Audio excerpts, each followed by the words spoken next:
Let me ask you something.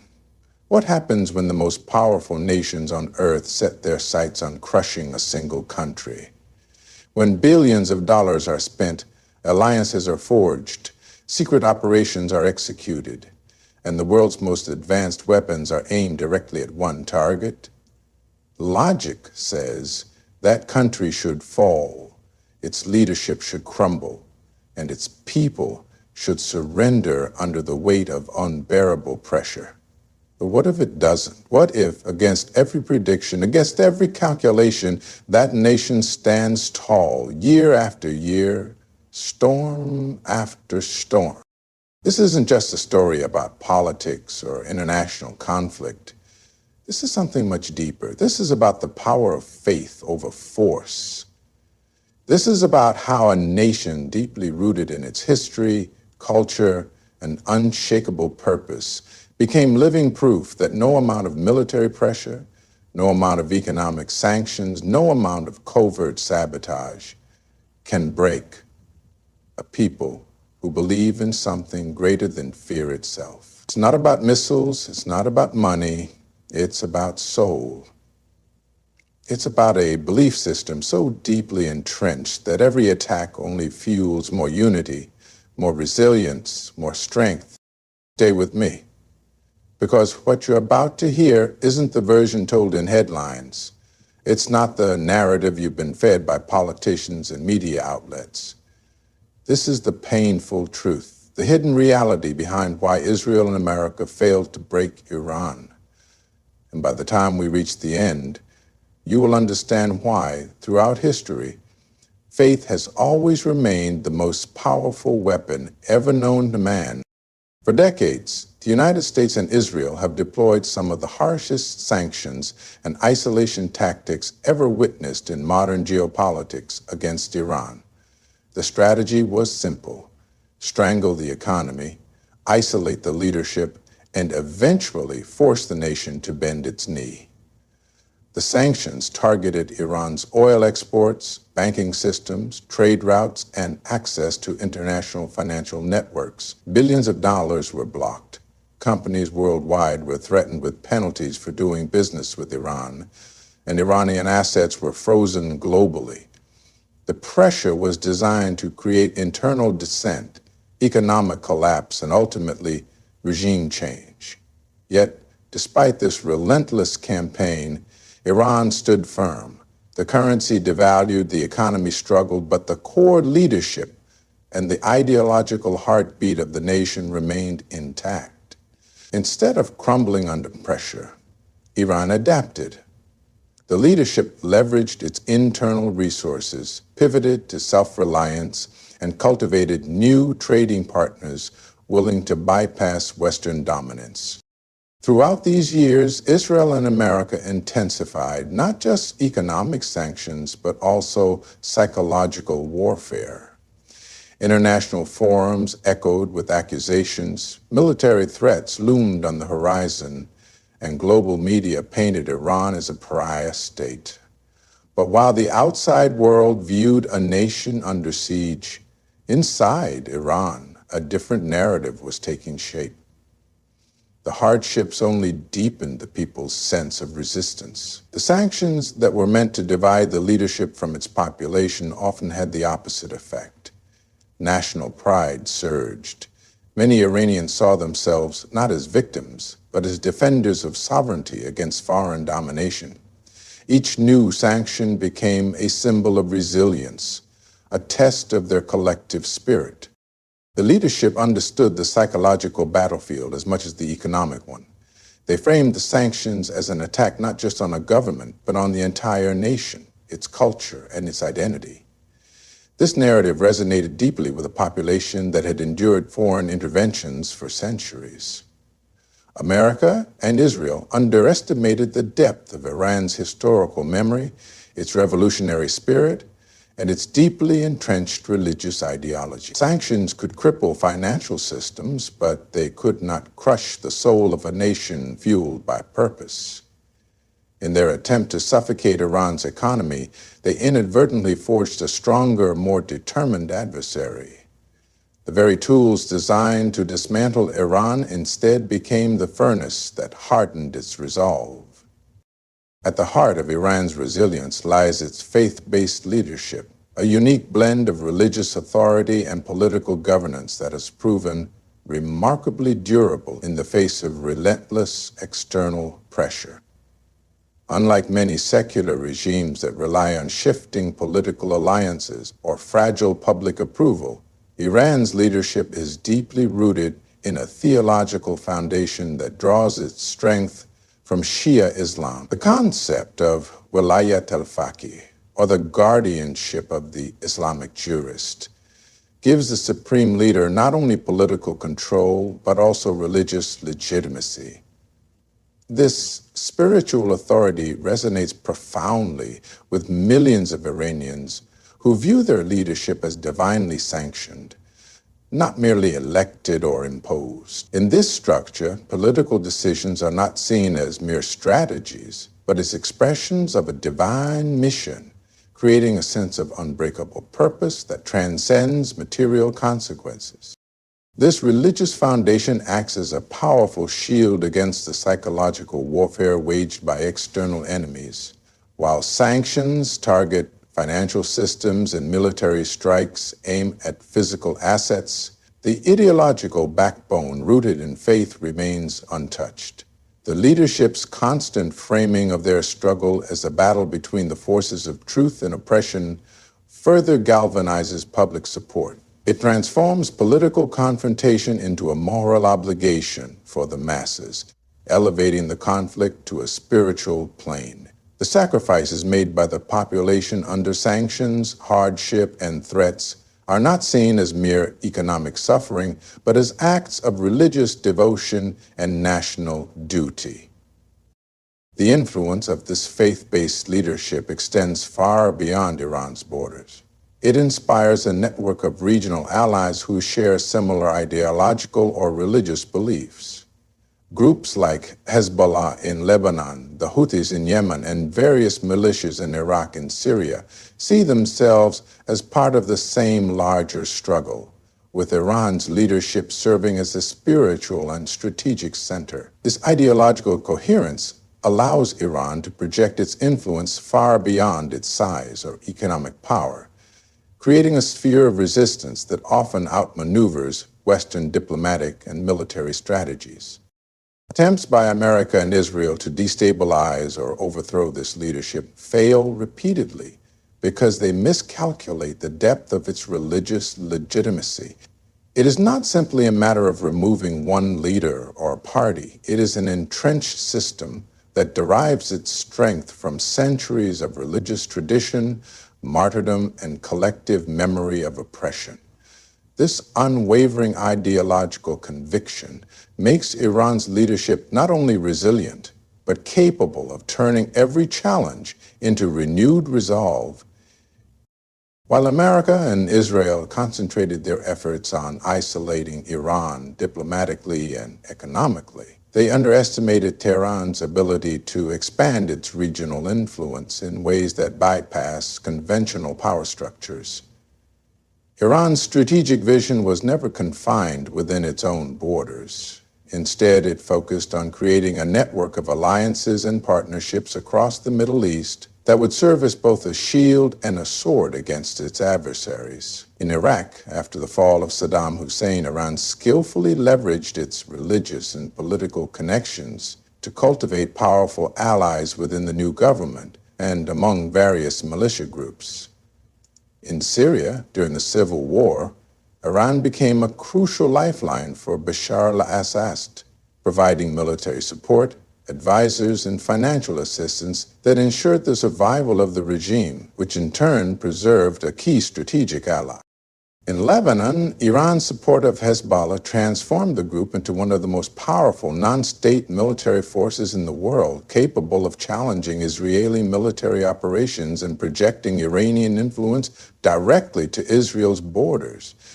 In Yemen, Iran's backing of the Houthi rebels opened another front, threatening Saudi Arabia and disrupting critical shipping routes, thereby extending its strategic reach. These alliances are not mere opportunistic arrangements. They are deeply embedded partnerships rooted in shared ideology, mutual interests, and years of coordinated struggle against common enemies. Each partner serves as a node in a broader network that allows Iran to challenge the superior conventional military power of America and Israel through asymmetric means. This regional web of influence also provides Iran with a form of strategic depth that makes direct attacks against it far more complicated and risky. Any aggression against Iran risks igniting multiple proxy fronts, forcing its adversaries to confront not a single nation, but a sprawling resistance axis spread across several countries. Iran's ability to operate through proxies allows it to inflict costs on its enemies without exposing itself directly to overwhelming retaliation. Furthermore, this network amplifies Iran's voice in regional politics, enabling it to shape events far beyond its own territory. America and Israel, despite their superior military and economic power, find themselves entangled in a region where Iran's influence is deeply entrenched. The more they attempt to isolate Iran, the more Tehran seems to extend its reach. Instead of breaking Iran's regional power, the continuous confrontations have allowed it to refine its strategies, solidify its alliances, and become an indispensable player in every major conflict zone across the Middle East. Throughout the years, America and Israel have not only imposed sanctions and diplomatic isolation on Iran, but also engaged in covert operations designed to cripple its most vital capabilities. High-profile assassinations, cyber attacks, and sabotage missions have been executed with the clear objective of weakening Iran's military leadership, disrupting its nuclear program, and sending a psychological message of vulnerability. The assassination of General Qasem Soleimani was perhaps the most significant of these actions. As the architect of Iran's regional proxy network, Soleimani's death was intended to decapitate Iran's strategic operations and create disarray among its allies. Yet, instead of collapsing, Iran responded with a calculated display of defiance, launching missile strikes against American bases in Iraq and solidifying national unity in the face of external aggression. Similarly, the targeted killings of nuclear scientists like Mohsen Fakhrizadeh and the Stuxnet cyber attack aimed at disabling Iran's nuclear enrichment facilities were meticulously designed to halt its technological progress. But each strike, while momentarily disruptive, only fueled a stronger determination within Iran to advance its capabilities independently. These operations hardened the resolve of both the leadership and the scientific community, who viewed every attack not as a setback, but as evidence of their adversaries' desperation. Rather than abandoning its nuclear ambitions, Iran expanded its enrichment activities, diversified its technological pathways, and fortified its security protocols. These covert operations had unintended consequences beyond the targeted disruptions. Every assassination, every act of sabotage, served to strengthen the Iranian public's perception of being under unjust and relentless assault.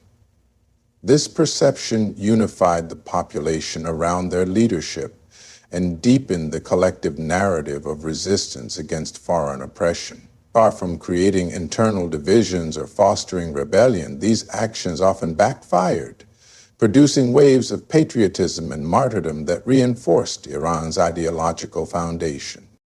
America and Israel's reliance on covert operations also revealed their inability to engage Iran through conventional means without provoking widespread regional conflict.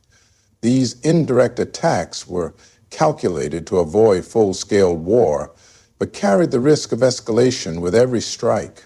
Iran, understanding the constraints of its adversaries, skillfully managed its responses to demonstrate both its capability and restraint. Instead of being weakened by these operations, Iran adapted, evolved, and emerged more resilient, showcasing an extraordinary ability to turn each loss into a new source of strength and defiance against overwhelming odds. Faced with some of the most severe economic sanctions in modern history, Iran demonstrated an extraordinary level of adaptability and internal development that surprised even its most determined adversaries. The sanctions targeted nearly every aspect of its economy. Oil exports were slashed, foreign investment vanished, international banking connections were severed, and major industries faced extreme restrictions. Yet, instead of complete economic collapse, Iran gradually shifted its focus inward, building alternative pathways for survival and growth. Domestic industries that had long been dependent on foreign parts and expertise were forced to innovate, leading to significant advancements in local manufacturing, agriculture, and technology. Iranian scientists and engineers developed homegrown solutions to circumvent shortages in medicine, aviation parts, and industrial equipment, gradually reducing reliance on foreign imports.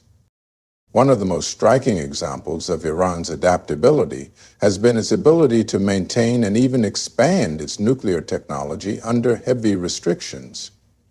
Despite relentless international efforts to halt its nuclear program, Iran developed advanced enrichment capabilities using indigenous resources and expertise. At the same time, the country explored new markets for its oil and gas, turning eastward to countries like China and India, negotiating barter deals and alternative payment systems that allowed it to keep vital exports flowing. Underground networks and complex financial mechanisms emerged to bypass traditional banking sanctions, enabling Iran to continue conducting international trade despite being largely cut off from the global financial system. Iran's internal development was not limited to its economy. Sanctions inadvertently encouraged a broader culture of self-reliance that permeated many aspects of society. Educational institutions emphasized scientific research and innovation, while government policies prioritized local production and entrepreneurship. This economic resistance was framed not just as a matter of survival, but as a form of national dignity, further fueling public support for the government's defiant stance against Western pressure.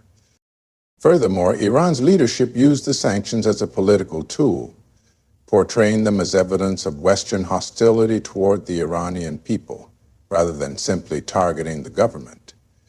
This narrative fostered a sense of unity and collective struggle, with many Iranians viewing their economic hardships as sacrifices made in defense of national sovereignty and religious values. Instead of fracturing the nation, the sanctions inadvertently strengthened Iran's internal cohesion, making the country more resilient to future external pressures and less dependent on the very international systems designed to contain it. Iran's resilience is deeply anchored in the powerful force of cultural and national identity, which has been shaped over centuries through a unique blend of history, religion, and shared struggle. This identity is not easily shaken by external pressures or foreign interventions. The Iranian people carry a long memory of resisting foreign domination, from ancient empires that once ruled vast territories to more recent confrontations with Western powers seeking to control their resources and dictate their politics. This historical consciousness fosters a collective sense of pride that is far more powerful than temporary political or economic setbacks. The Islamic Revolution of 1979 was not just a political shift, but a profound cultural awakening that redefined what it meant to be Iranian, intertwining national identity with Shia Islamic ideology in a way that has endured through decades of adversity. This strong sense of identity allows Iran's leadership to rally its population in times of crisis, framing external aggression as attacks not only on the government, but on the very soul of the nation. Cultural symbols of martyrdom, sacrifice, and resistance are deeply embedded in the Iranian psyche, drawing from religious narratives like the tragedy of Karbala, where standing firm in the face of overwhelming oppression is seen as a moral and spiritual victory, regardless of material consequences. This narrative resonates across generations, creating a population that is prepared to endure hardship as a badge of honor rather than a cause for surrender. The power of this cultural unity extends into the arts, literature, and even modern political discourse, where themes of resistance and self-determination are celebrated. Iranian films, poetry, and public speeches frequently invoke historical and religious imagery that reinforce the narrative of defiance. This cultural fabric binds diverse segments of the population, from urban intellectuals to rural religious communities, into a shared mission of defending the nation's independence and values against foreign domination.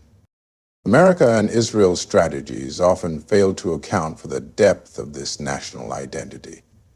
Economic pain and international isolation, while significant, are filtered through a lens of historical victimhood and righteous resistance. Instead of breaking the will of the people, external pressures often serve to strengthen their determination.